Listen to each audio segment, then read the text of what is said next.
Voilà, chers frères et sœurs, je vous salue encore dans le nom de notre Seigneur et Sauveur Jésus-Christ.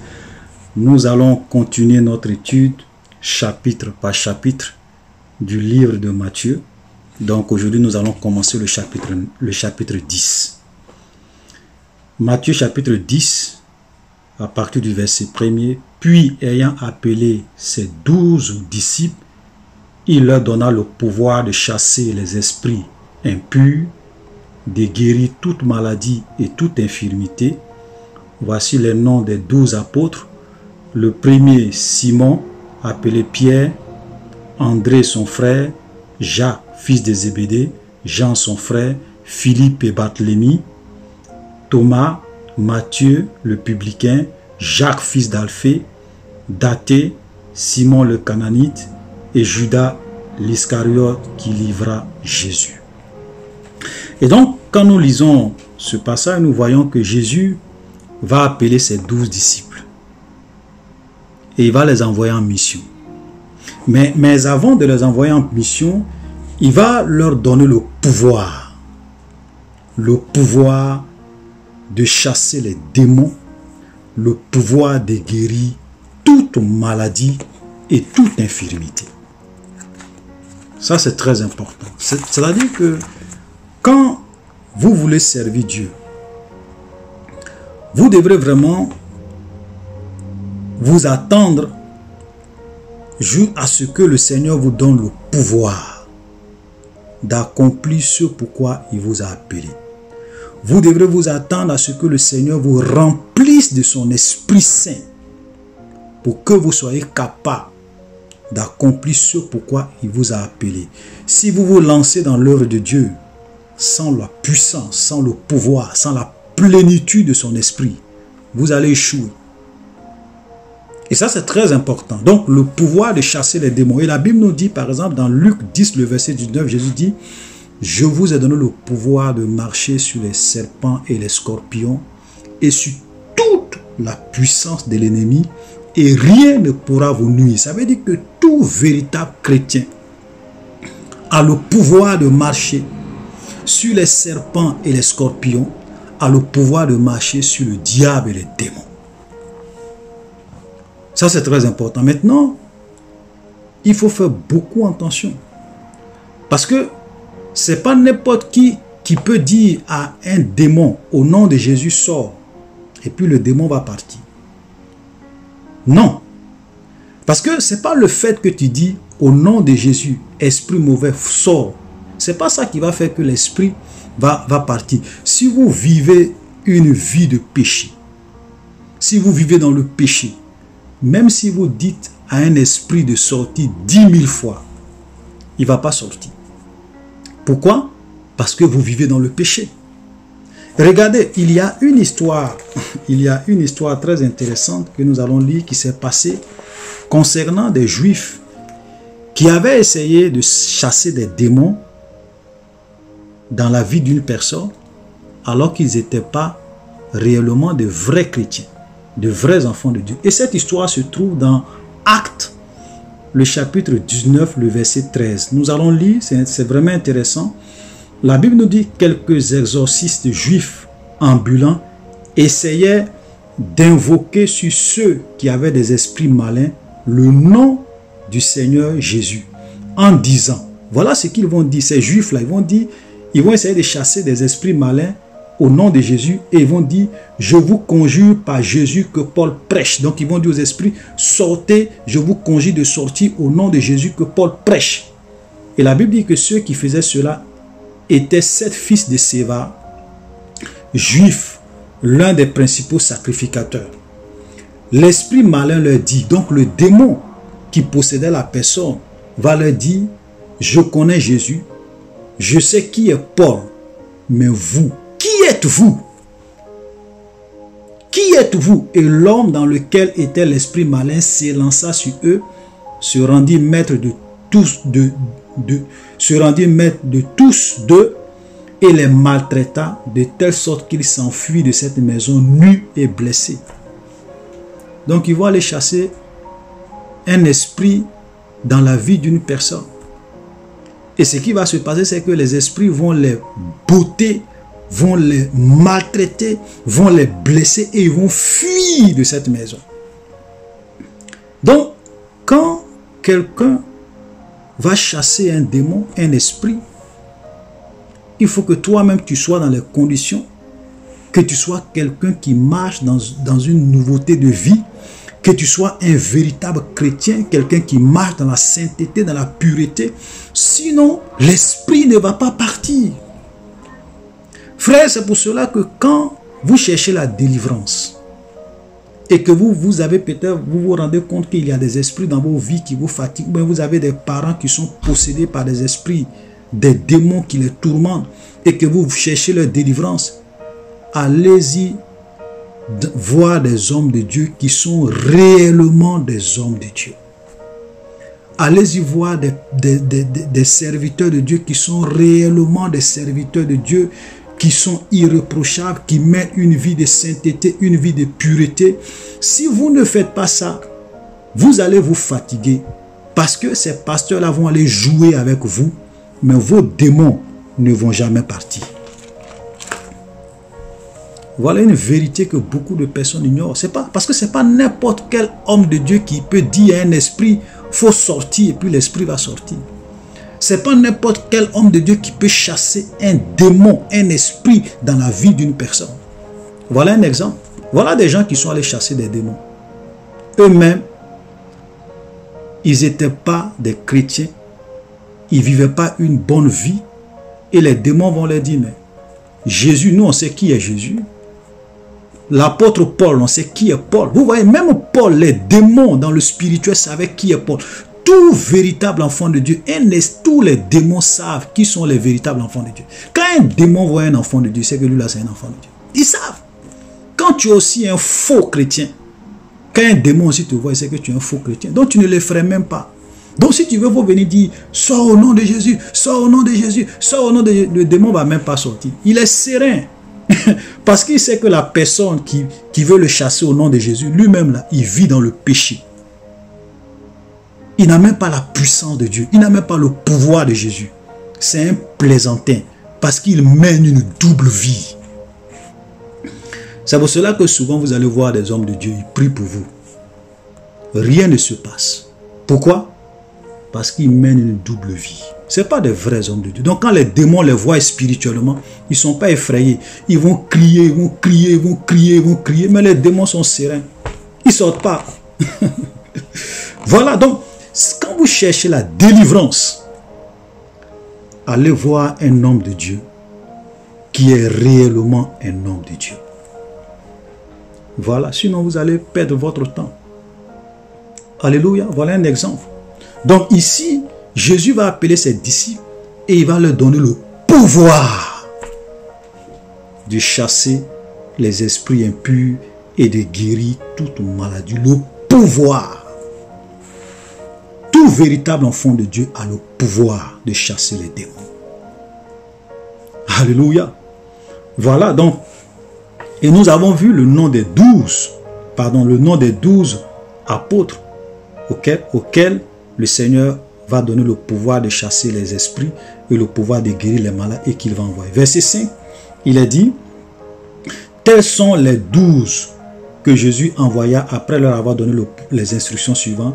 N'allez pas vers les païens, n'allez pas dans les villes des Samaritains, allez plutôt vers les brebis perdues de la maison d'Israël. Voilà, donc vous voyez que quand, et ça souvent beaucoup de personnes comprennent mal ce verset, il y a des gens qui disent que oui, Jésus n'a pas été envoyé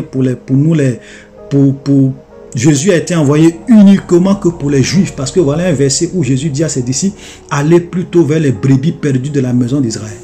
Mes frères, faites attention. Parce que quand on lit à la fin de Matthieu, Jésus a dit à ses disciples aussi, allez par tout le monde entier, prêcher la bonne nouvelle. Voilà. Et donc ici, Jésus a commencé son ministère d'abord en commençant par la nation d'Israël. En commençant par les Juifs. C'est pour cela qu'il disait à ses disciples, n'allez pas vers les Samaritains. Allez-y d'abord vers les brebis perdues de la maison d'Israël. C'est par eux que vous devrez commencer. Voilà. Donc il faut comprendre les Écritures. Parce que même quand vous devrez commencer une mission, vous ne pouvez pas commencer la mission partout en même temps. Vous avez une stratégie. Vous commencez dans un lieu, après vous progressez pour aller dans un autre lieu, au fur et à mesure. Donc Jésus a dit à ses disciples, n'allez pas vers les païens, n'allez pas vers les villes des Samaritains, allez plutôt vers les brebis perdues de la maison d'Israël. C'est par eux que nous allons commencer. Et c'est par eux, c'est pour cela que le ministère de Jésus était plus au milieu des Juifs, parce que c'est pas eux qu'il a commencé. Mais après, il va dire à ses disciples, je vous envoie dans le monde entier maintenant, allez-y prêcher la parole au monde entier. Et la Bible nous dit dans 1 Jean que la parole est venue chez les siens ne l'ont pas reçue.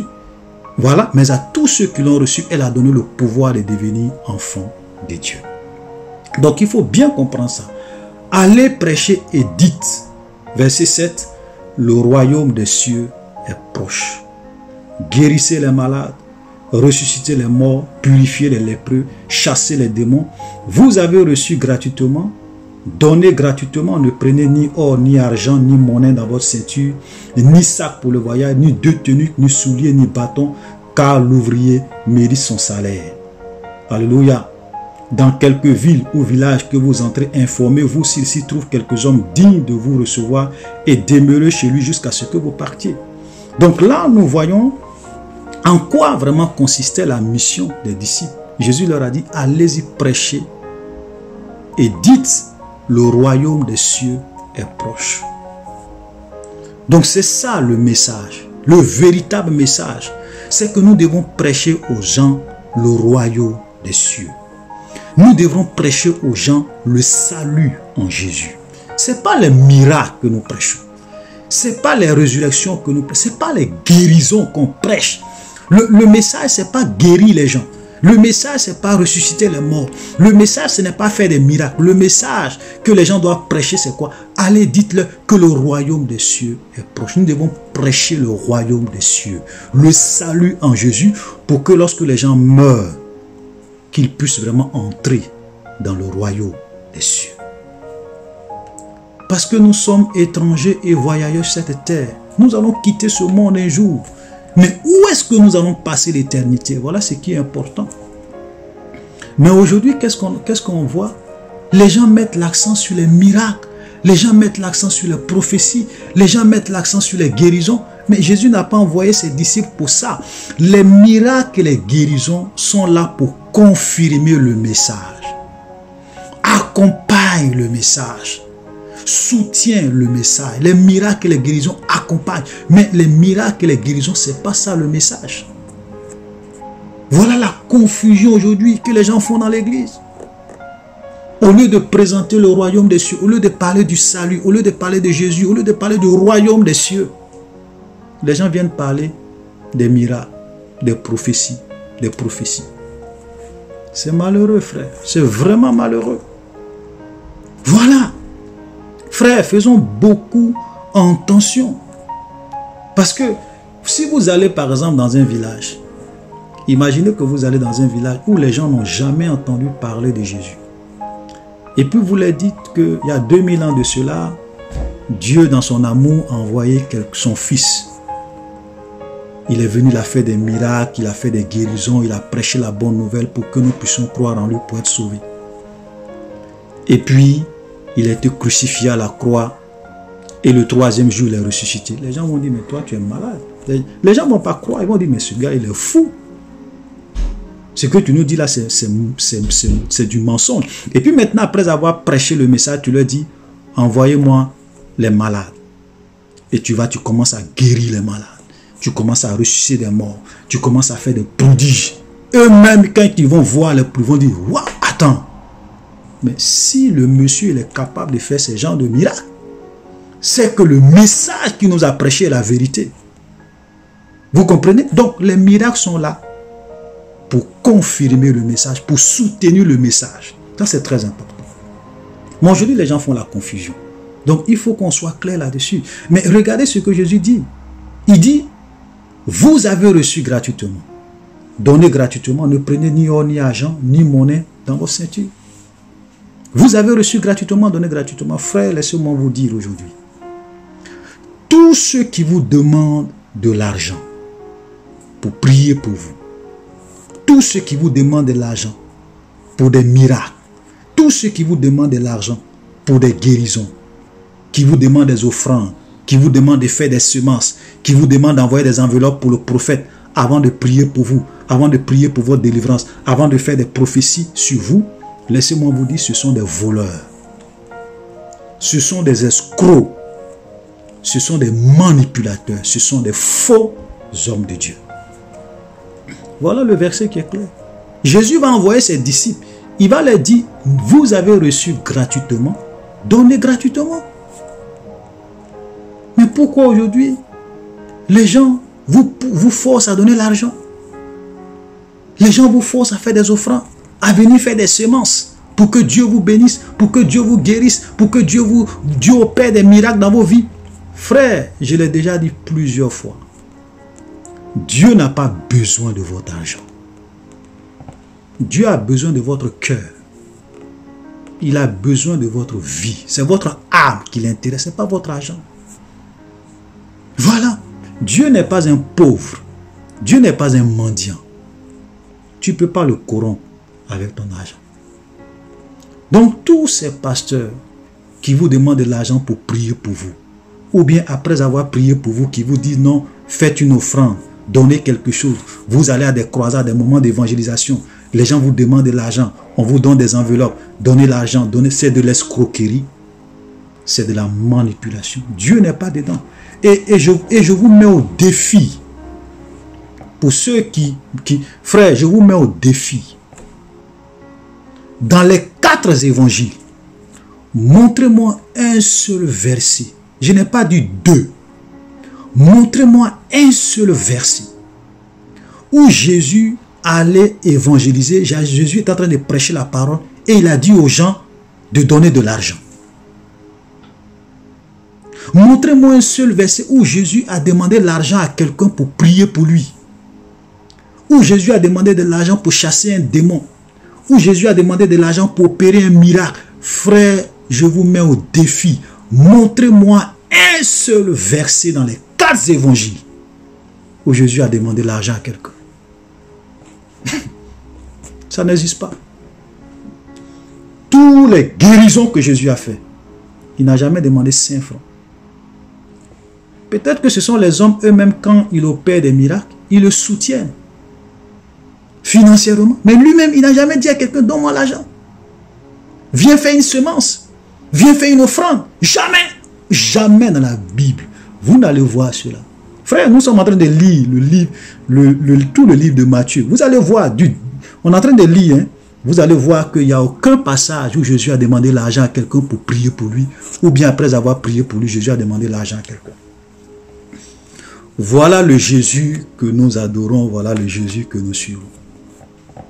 Donc tous les gens qui vous manipulent, donnez l'argent, faites offrande, faites une semence, ce sont des escrocs. Il faut donner l'argent avant que je prie pour toi. Oui, tu ne peux pas venir voir le prophète les mains vides. Mais il y a beaucoup de personnes qui venaient voir Jésus les mains vides. Hein? Les gens qui venaient dire à Jésus, ma fille est malade, foi, elle est guérie. Les gens qui venaient dire, mon serviteur est malade, Seigneur, je suis cette femme qui avait une perte de sang qui est venue toucher Jésus, sa robe et elle a été guérie. Elle a apporté quelle offrande à Jésus? Elle est venue les mains vides. Et Jésus l'a guérie. Voilà la vérité. Ne vous laissez pas manipuler par les escrocs aujourd'hui que nous avons dans nos églises. Jésus n'a pas besoin de votre argent. Il te guérit. Maintenant, si toi-même tu veux faire une offrande, tu fais. Ça, c'est ta propre conviction. Tu es libre de faire, tu es libre de ne pas faire. Ce que Jésus veut, c'est ta vie.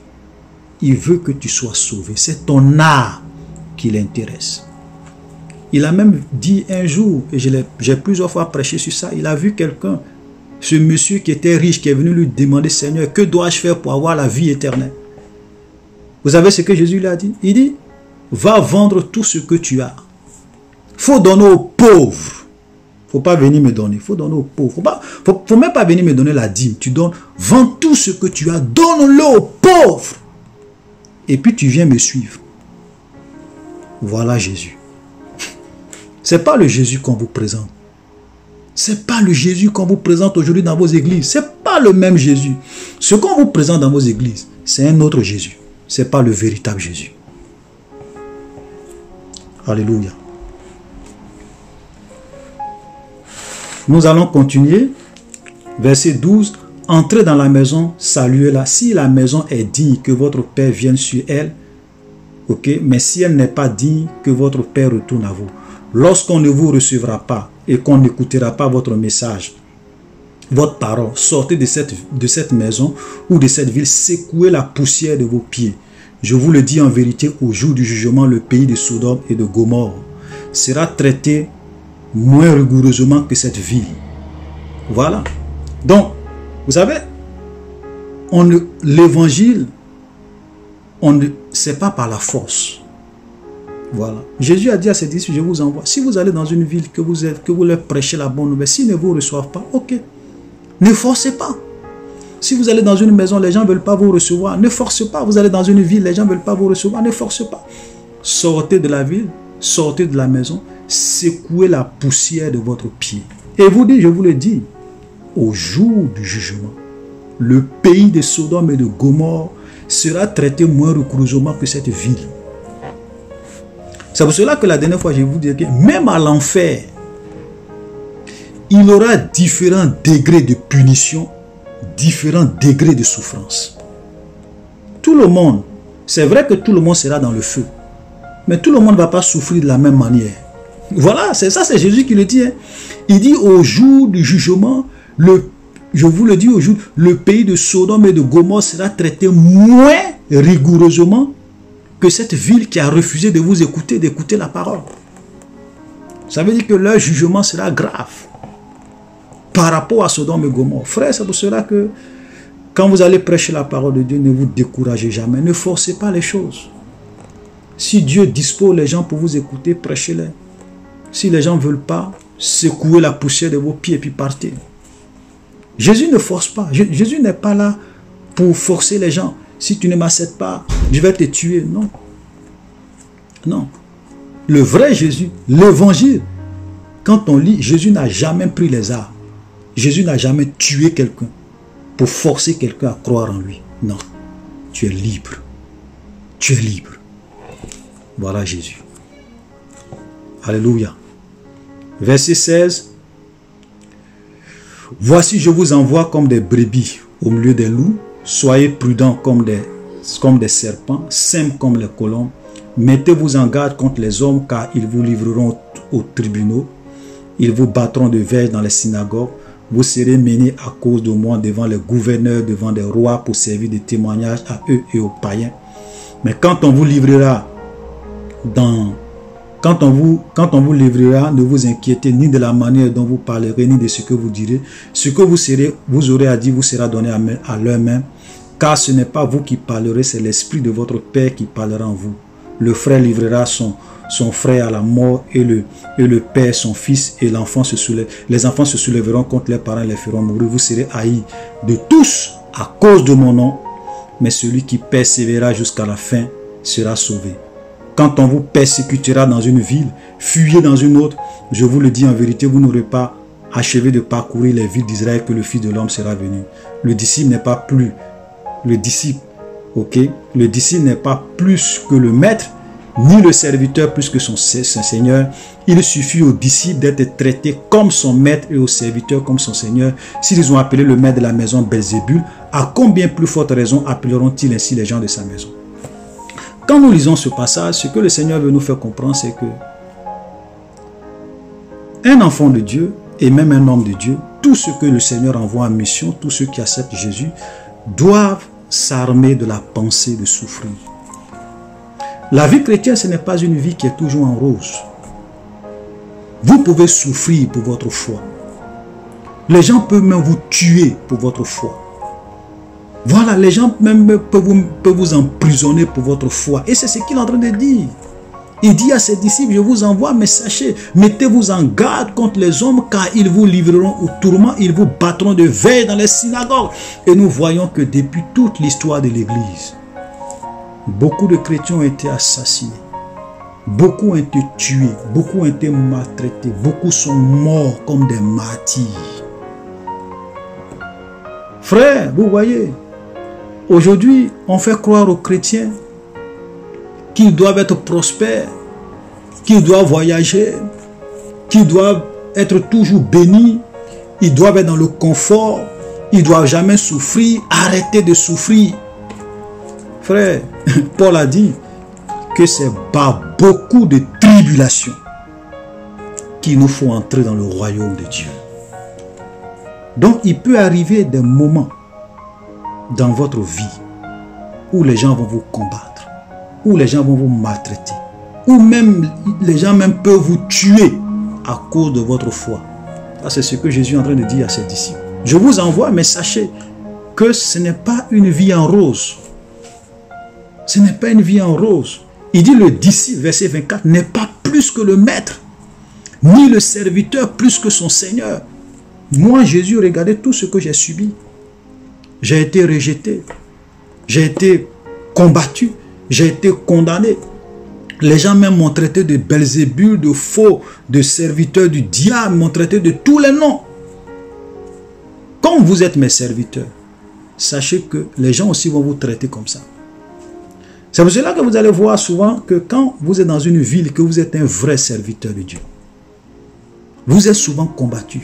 Je ne parle pas des faux pasteurs aujourd'hui qui vont sortir avec les filles et puis l'affaire éclate, on les envoie en justice et puis disent que non, c'est la persécution. Frère, c'est pas de ça que je parle. Parce que si vous avez beaucoup de pasteurs aujourd'hui qui violent les filles, qui couchent avec les filles dans leur église, qui enceintent les filles, après les gens viennent faire des enquêtes et il s'avère que c'est vrai. Comme il y avait un pasteur ivoirien en France là, qui sortait avec les filles dans son église, ils l'ont arrêté et puis dit non, qu'il ne les violait pas, que c'était de façon consentante. Voilà. C'était de façon consentante, donc ils n'ont pas violé les filles. Ils ne les forçaient pas. Un homme de Dieu, il a été emprisonné. C'est pas de ça que je parle. Je parle des vrais serviteurs de Dieu qui sont persécutés pour le message qu'ils prêchent, qui sont persécutés pour la vérité, qui sont persécutés pour la bonne nouvelle. Alléluia. Verset 26, ne les craignez donc point, car il n'y a rien de caché qui ne doit être découvert, ni de secret qui ne doivent être connus.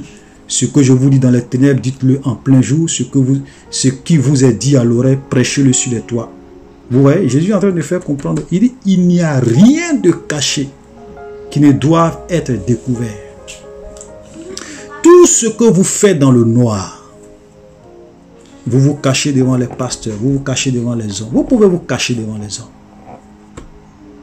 Vous pouvez même aller signer des pactes sataniques dans les loges maçonniques, dans le secret. Vous pouvez tromper vos femmes, vous pouvez tromper vos maris dans le secret. Vous pouvez tricher. Personne ne vous voit. Mais Jésus dit un jour, ça sera exposé. Ça dit que ce que vous avez fait dans le noir, tout ce que vous faites dans le noir, ça sera, on va mettre ça sur la place publique. Et pour parler à la manière des hommes, on va mettre ça sur un écran géant. Au jour du jugement, un écran géant. Tout le monde va voir ce que vous faites dans le secret. Rien ne sera caché. La caméra de Dieu est braquée sur chaque être humain. Les gens peuvent ne pas te voir. Mais sache une chose. Dieu voit tout. Tu peux tromper les hommes, mais tu ne peux jamais tromper Dieu. Ça c'est sûr. Ok? Donc il dit, ne les craignez point, car il n'y a rien de caché qui ne doit être découvert, ni de secret qui ne doit être connu. Voilà. Verset 28. Ne craignez donc pas ceux qui tuent le corps et qui ne peuvent rien et qui ne peuvent tuer l'âme. Craignez plutôt celui qui peut faire périr l'âme et le corps dans la géhenne. Voilà. Donc Dieu est en train de nous dire, tout ce que les hommes peuvent faire, s'ils ont trop fait, c'est de tuer votre corps. Ils peuvent vous tuer physiquement, mais après votre mort physique, ils ne peuvent rien faire à votre âme. Ils n'ont aucun contrôle sur votre âme, ils n'ont aucun contrôle sur votre esprit. Parce que, Après votre mort, qu'est-ce qu'il peut faire? Rien. Le reste là, c'est Dieu. Alors qu'on dit, celui que nous devons craindre, c'est plutôt Dieu, parce que Dieu a le pouvoir de faire périr l'âme et le corps dans la géhenne. Et nous voyons dans le livre de l'Apocalypse qu'au dernier jour, tous les hommes qui sont morts vont revenir à la vie. Ils vont être ressuscités. Et ils vont être jugés. Et ils seront jetés dans le feu de la géhenne. Donc la Bible dit qu'on doit, Jésus dit qu'on ne doit pas les craindre. Ne vantons pas deux passereaux pour un sou. Excusez-moi. Cependant, il n'en tombe pas un à terre sans la volonté de votre Père. Même les cheveux de votre tête sont tous comptés. Ne craignez donc point. Vous valez plus que beaucoup de passereaux. C'est-à-dire que Dieu est en train de encore dire que il est au contrôle de toutes choses. Il dit, ne vantons pas deux passereaux pour un sou. Bon, pour rendre ça simple, est-ce que les oiseaux, quand on regarde les oiseaux du ciel, là, les oiseaux là sont des choses qui sont moins chères. Tu prends ta lance-pierre, tu peux tuer un oiseau. Mais il n'y a pas un oiseau qui tombe à terre sans que Dieu ne l'a autorisé.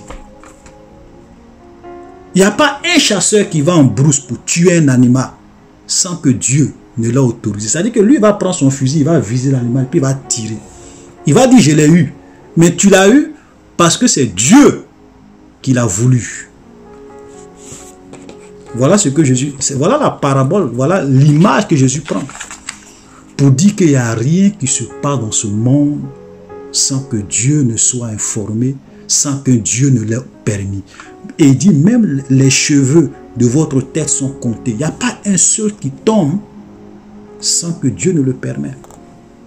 Donc, quand vous voyez des chrétiens qui sont tués par des gens, sachez une chose, c'est Dieu qui l'a permis. Quand vous voyez un chrétien qui souffre, qui a des problèmes, les gens viennent le maltraiter, les gens l'insultent, on le traite de tous les noms, sachez une chose, c'est Dieu qui l'a permis. C'est pour cela que, frère, ne vous plaignez jamais des hommes. Ne vous plaignez jamais de ce qui vous arrive. Tant que vous êtes dans la volonté de Dieu, rendez gloire à Dieu. Parce que tout ce qui vous arrive, Dieu le sait. Et il sait pourquoi il le permet. Il n'y a pas quelque chose qui arrive dans la vie d'un enfant de Dieu sans la volonté de Dieu. Frère, voilà la vérité. Alléluia. Verset 39, c'est pourquoi quiconque me confessera devant les hommes, je le confesserai devant mon Père qui est dans les cieux. Mais quiconque me régnera devant les hommes, je le régnerai aussi devant mon Père qui est dans les cieux. Voilà, on ne doit pas avoir peur. Voilà, souvent nous les chrétiens, on est chrétiens à l'église. Mais on a peur quand on sort de l'église de dire aux gens qu'on est chrétien, de souvent même parler de Jésus aux gens. Jésus dit, si tu as honte de lui, il aura aussi honte de toi. Il y a des gens, même quand ils arrivent dans des endroits, ils font tout pour ne pas qu'on remarque qu'ils sont des chrétiens. Parce qu'ils ont honte d'être chrétiens. Jésus dit, si tu as honte de lui, un jour, lui aussi il aura honte de toi. Voilà, il est clair, il dit, c'est pourquoi quiconque me confessera devant les hommes, je le confesserai aussi devant mon Père qui est dans les cieux. Mais quiconque me régnera devant les hommes, je le régnerai aussi devant mon Père qui est dans les cieux. Il y a des gens, ils sont dans des entreprises, on ne sait même pas qu'ils sont chrétiens. Parce que, en fait, leur vie, leur façon d'être, c'est tout comme s'ils sont des païens. Ils n'ont pas le courage de dire que moi je suis chrétien, ça, c'est pas bon, je fais pas. Un jour, Jésus aura honte de vous aussi. On va aller rapidement pour terminer. Ne croyez pas que je sois venu pour apporter la paix sur la terre. Je ne suis pas venu apporter la paix, mais l'épée. Je suis venu mettre la division entre l'homme et son père, entre la fille et sa mère, entre la belle-fille et sa belle-mère. Et l'homme aura pour ennemi les gens de sa maison. Celui qui aime son père ou sa mère plus que moi n'est pas digne de moi. Celui qui aime son fils ou sa fille plus que moi n'est pas digne de moi. Celui qui ne prend pas sa croix et ne me suit pas n'est pas digne de moi. Celui qui confessera celui qui ne prend pas sa croix et ne me suit pas n'est pas digne de moi. Celui qui conservera sa vie la perdra, et celui qui perdra sa vie à cause de moi la retrouvera. Vous voyez, voilà Jésus que nous appelons souvent le prince de paix. C'est vrai, Jésus est le prince de paix. Mais dans ce texte, qu'est-ce qu'il nous dit? Il dit, ne croyez pas que je sois venu pour apporter la paix. Je suis venu apporter l'épée et non la paix. Désormais, il dit, je suis venu mettre la division entre l'homme et son père, entre la fille et sa belle-mère, entre la belle-mère et sa belle-fille. Ça veut dire quoi? Ça veut dire que parce que vous êtes chrétien, souvent même dans votre propre famille, vous allez avoir des ennemis. Voilà. Votre papa peut être votre ennemi, votre maman peut être votre ennemi, votre frère peut être votre ennemi, votre belle-mère peut être votre ennemi. Pourquoi? Parce que vous êtes chrétien ou bien vous êtes chrétienne. Ton papa va te dire allons à gauche. Toi tu dis, ah papa, avec tout le respect que je te dois, Jésus me dit que je dois aller à droite. Et ça là, ça va créer une guerre. Ça va créer un conflit. C'est de ça que Jésus parle. Voilà. Un chrétien, ce n'est pas celui qui cherche la paix à tout prix. Il fait ce qu'il peut pour être en paix avec tout le monde. Mais si ton papa te dit qu'il faut aller tuer ce monsieur, toi-même tu sais que Jésus, la Bible dit qu'on ne doit pas tuer. Qu'est-ce que tu fais? Tu vas aller tuer parce que ton papa t'a dit d'aller tuer ou bien parce que ta maman t'a dit d'aller tuer? Non. Donc il y a des choses, quand vous êtes chrétien, souvent les gens vont vous combattre. Les gens vont vous rejeter. Les gens vont vous faire la guerre parce que vous êtes un disciple de Jésus. Vous avez une ligne de conduite, vous avez un mode de vie, vous avez une façon de vivre, une façon de parler, une façon de vous conduire, et à cause de ça, les gens vont vous combattre. Et il dit, celui qui aime son père ou sa mère plus que moi n'est pas digne de moi. Celui qui aime son fils ou sa fille plus que moi n'est pas digne de moi. Voilà. Ça veut dire que nous devons aimer Dieu. C'est pour cela que Jésus a dit, il dit, le plus grand de tous les commandements, c'est que tu aimeras Dieu de tout ton cœur, de toute ton âme, de toute ta force et de toute ta pensée. C'est le premier et le plus grand de tous les commandements. Voici le second commandement qui lui est semblable, tu aimeras ton prochain comme toi-même. Ça veut dire que l'amour de Dieu doit être suprême. Même si j'aime ma femme et que ma femme me dit allons à gauche et que Dieu me dit allons à droite, je dois choisir d'aller à droite et de faire ce que Dieu me dit. Je ne dois pas aimer ma femme plus que Dieu. Voilà. Mes enfants me disent que papa, allons à gauche. Moi-même, je sais que Dieu ne veut pas que j'aille à gauche. Dieu veut que j'aille à droite. Je ne dois pas aimer mes enfants plus que Dieu. Dieu m'a dit d'aller à droite. Je dois aller à droite. Je dois aimer mes enfants. Je dois aimer Dieu plus que mes enfants. C'est de ça que la Bible parle. Hein. Voilà. Comprenons-nous très bien. La Bible n'est pas en train de dire qu'on ne doit pas aimer nos enfants, on ne doit pas aimer nos parents, on ne doit pas aimer nos papas. D'ailleurs, même la Bible dit honore ton père et ta mère afin que tu vives longtemps sur la terre que Dieu t'a donnée. Ça, c'est clair. Donc, Dieu veut qu'on honore nos parents. Mais, quand il s'agit d'obéir à Dieu, quand il s'agit de mettre en pratique sa parole, quand il s'agit de faire sa volonté, Dieu doit avoir la première place dans notre cœur. Voilà, ça, il faut que ça soit clair. Voilà, je sais que j'ai déjà développé ça dans d'autres vidéos. Voilà, alléluia. Verset 39, celui qui conservera sa vie la perdra, celui qui perdra sa vie à cause de moi la retrouvera. Voyez-vous, aujourd'hui, nous vivons dans un monde où il y a des gens qui cherchent à conserver leur vie. C'est-à-dire qu'ils cherchent à profiter de tout ce qui est dans ce monde. Voilà, la gloire, la richesse, les femmes, le sexe, la drogue, tous, ils ne veulent pas perdre leur vie dans ce monde. Il y a des gens qui, à cause de Jésus, refusent de se compromettre, refusent même souvent de l'argent. Quand tu vois que souvent vous pouvez avoir la possibilité d'avoir de l'argent de façon malhonnête.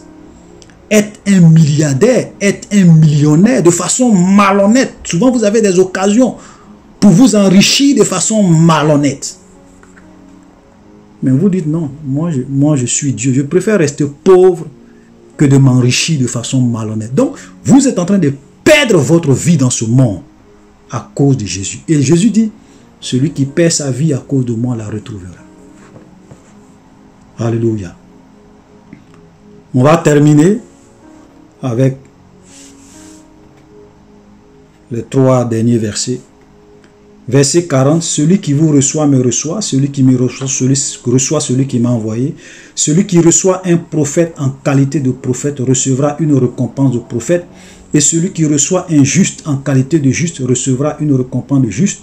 Quiconque donnera seulement un verre d'eau froide à l'un de ses plus petits parce qu'il est mon disciple, je vous le dis en vérité, il ne perdra point sa récompense. Voilà. Et donc ça aujourd'hui, je vais dire, voilà des versets que les gens souvent utilisent pour manipuler les gens et exploiter les gens. Non, tu dois recevoir un prophète en qualité de prophète.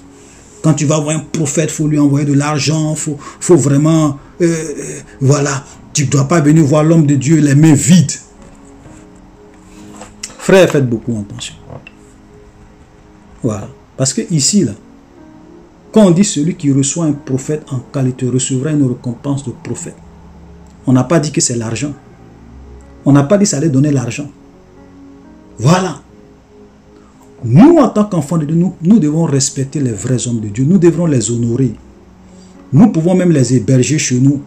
Nous pouvons exercer l'hospitalité. Bien les recevoir, les mettre à l'aise. Voilà, ça c'est, on peut le faire. Mais ce n'est pas non seulement les prophètes, mais regardez, on dit quiconque, et la Bible dit celui qui reçoit un juste en qualité de juste. Ça veut dire que ce n'est pas seulement les prophètes, les hommes de Dieu, même les simples chrétiens. On doit aussi les recevoir avec honneur et avec dignité. Et Jésus même dit quiconque donnera seulement un verre d'eau froide à l'un de ses plus petits, disciples, il ne perdra pas sa récompense. Frère, voilà la vérité. Et je vais terminer en vous disant une chose. Frère, si vous donnez votre argent à un faux prophète, à un faux homme de Dieu, Dieu ne vous bénira jamais. Je le répète encore.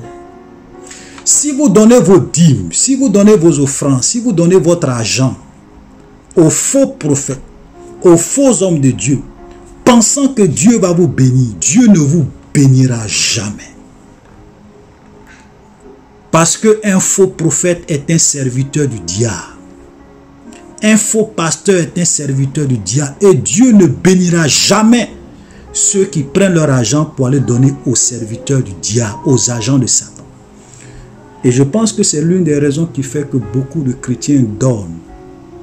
Et ils ne sont pas bénis. Parce qu'ils pensent que oui, je donne mes dîmes, je donne mes offrandes, je fais l'œuvre de Dieu.